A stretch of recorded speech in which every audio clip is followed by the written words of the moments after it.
시청자 여러분 안녕하십니까? 한국의 국회 대표단이 미국에서 낸시 펠로시 연방 하원 의장을 만났습니다. 한국 대표단에는 대표적인 햇변론자 네 사람이 있습니다. 문희상 국회의장, 이해찬 민주당 대표, 정동영 평화당 대표, 이정미 정의당 대표.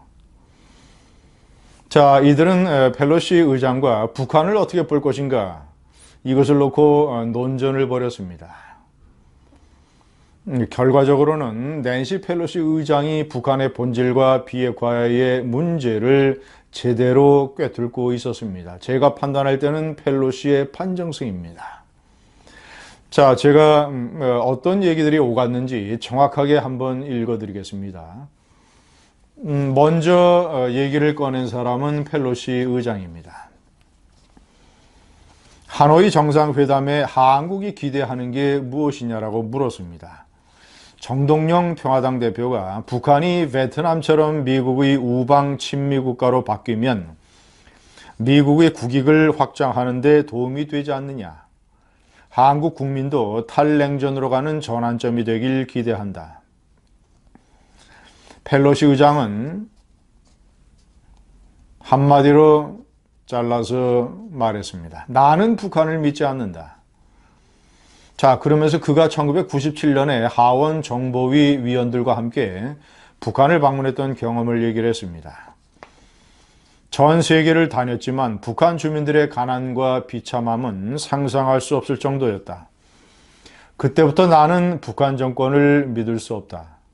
자, 그러자 정의당의 이정미 대표가 이렇게 받았습니다. 자, 북한은 과거 고난의 행군 시절에는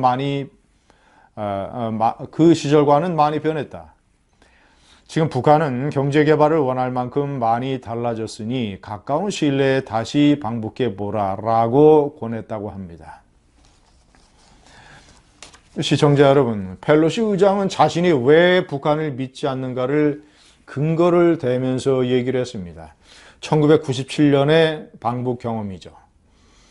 자, 1997년은 94년에서 96년까지 3년간의 고난의 행군을 마친 그 이듬해였습니다. 북한 주민들의 생활상은 정말이지 비참하기 이를 데 없었죠.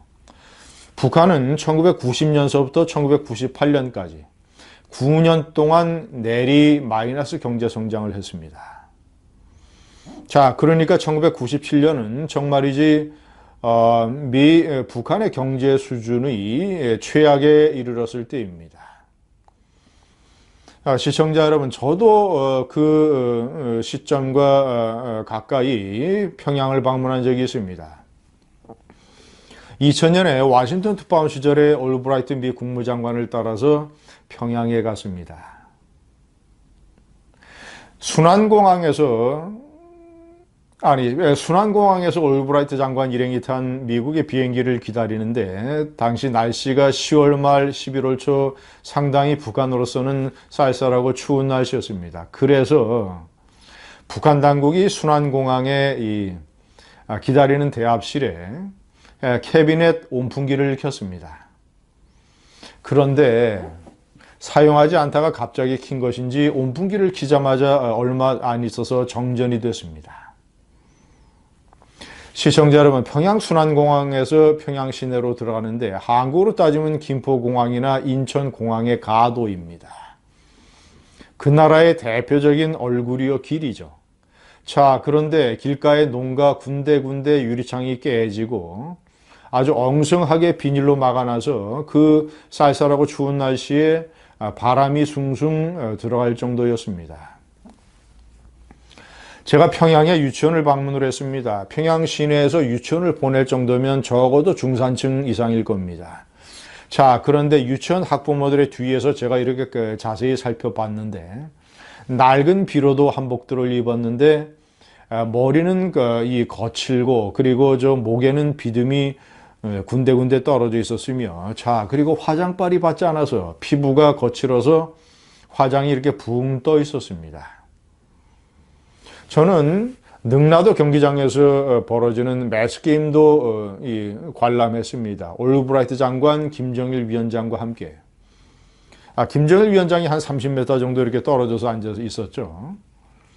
자, 그런데 너무나 공포스럽게 완전히 인간을 기계 또는 컴퓨터 그래픽처럼 이런 식으로 만들어 놔서 하여튼 이 단체 행동에 완전히 놀라고 충격에 빠진 이 미국의 기자들이 버스를 타고 숙소인 고려 호텔로 이동하면서 다들 막 이렇게 얘기를 했습니다. Incredible, unbelievable, shocking. 믿을 수 없다, 충격적이다. 이 세상에서 이 국민을, 사람들을 저런 식으로 기계로 만들 수 있는 독재자는 김정일, 김일성 이 부자들밖에 없을 것이다. 마오쩌둥도 히틀러도 스탈린도 이런 식으로 인간을 기계로 만들지는 못했다라고 그런 식으로 얘기를 하고 또 그런 식으로 일부 기자는 기사를 쓰기도 했습니다. 저는 그때 북한의 실상과 또는 이 평양의 시내가 그럴 정도이면 지방으로 가면 얼마나 못 살고 가난하고 비참하겠습니까? 그리고 제가 능라도 경기장의 매스게임을 보면서 북한이란 나라는 믿을 수가 없구나. 북한이란 나라는 정말이지 무슨 일도 해낼 수 있는 나라구나. 이 나라가 아무리 이성과 합리와 협상을 얘기해도 그것을 믿어서는 안 되겠구나라는 신념을 저는 그때부터 갖게 된 것입니다. 아마도 낸시 펠로시도 저하고 비슷한 생각을 갖게 됐겠죠. 저하고 비슷한 것을 봤겠죠. 다만 이제 이 남한의 햇변론자들은 자신들이 보고 싶은 것만 보거나 아니면 똑같은 것을 봐도 자신들이 해석하고 싶은 대로 해석을 하는 그런 차이가 있겠죠. 제가 논전의 두 번째 대목을 한번 보여드리겠습니다.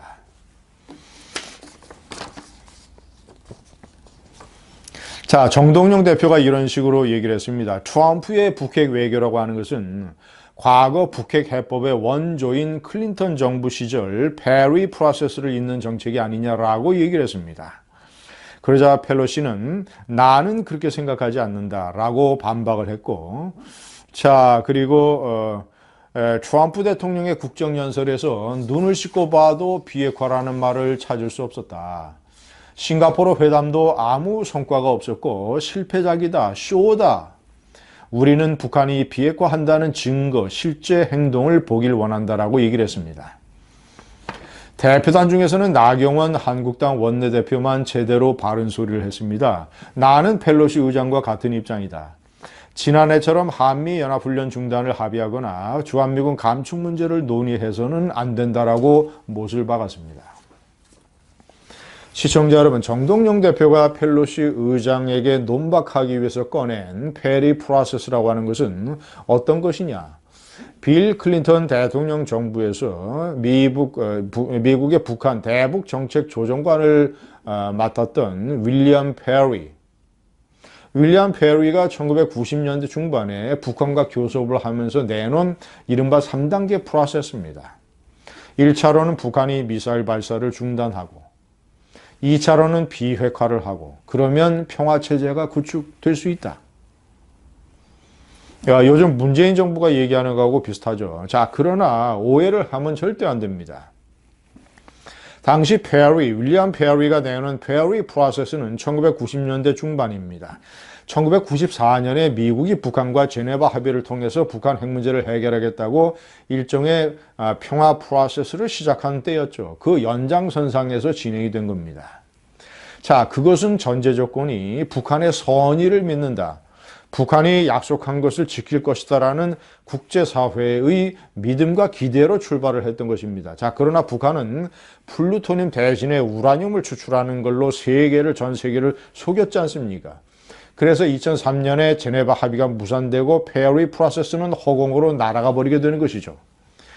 자, 그래서 정동영 대표는 자, 봐라, 윌리엄 페리도 낸시 펠로시 당신처럼 민주당 정부 아니었냐라고 논박을 하고 싶었겠지만 같은 민주당 정부라도 그때의 페리 프로세스의 실패 경험에 비추어서 오바마 대통령은 전략적 인내라는 다른 정책을 취했던 것이고 지금의 낸시 펠로시를 포함한 미국의 민주당 지도부는 오히려 트럼프 대통령의 나름대로의 대북 접근보다도 더 강경한 스탠스를 취하고 있습니다. 시청자 여러분, 저는 결론적으로 이 몽매한 대북 프로세스, 이 평화 프로세스, 햇볕 정책에 빠진, 아니, 정동영 대표는 어떤 사람입니까? 과거 노무현 정권 때 통일부 장관 시절에 방북해서 김정일이를 만나고 온 다음에 무슨 김정일이가 통 큰 지도자요, 무슨 시원시원하고 결단을 잘 내리는 지도자요라고 김비어천과 김정일의 칭송가를 불렀던 사람 아닙니까? 자, 그리고 이해찬 대표는 지난해 노무현 대통령의 14 선언을 기념하는 평양 행사에 남한 대표단의 일원으로 참석을 해서 만수대 창작사를 둘러본 다음에 같이 간 기자들에게 이렇게 얘기를 했습니다. 남북관계의 발전을 위해서는 이제 국가보안법도 폐지해야 된다라는 취지로 얘기를 했습니다. 아니, 평양의 한 가운데에 가서 국가보안법 폐지를 운운하는 이 몽매한 이 햇볕론자, 그리고 김정일에게 속아 넘어갔던 이 정동영, 이런 사람들에게 낸시 펠로시 의장이 점잖게 꿀밤을 한 방 먹인 것 아니겠습니까? 시청자 여러분, 저는 이해찬에게 펠로시 의장이 일침을 가했다고 봅니다. 이해찬은 국가보안법 폐지만 얘기한 것이 아니라 20년 집권론을 얘기하는 문재인 좌파 권력의 아주 대표적인 골수 멘토입니다. 문재인 대통령의 형, 골수 멘토이자 남한의 우파 세력에게는 저승사자. 이해찬의 마음속에는 20년 집권을 통해서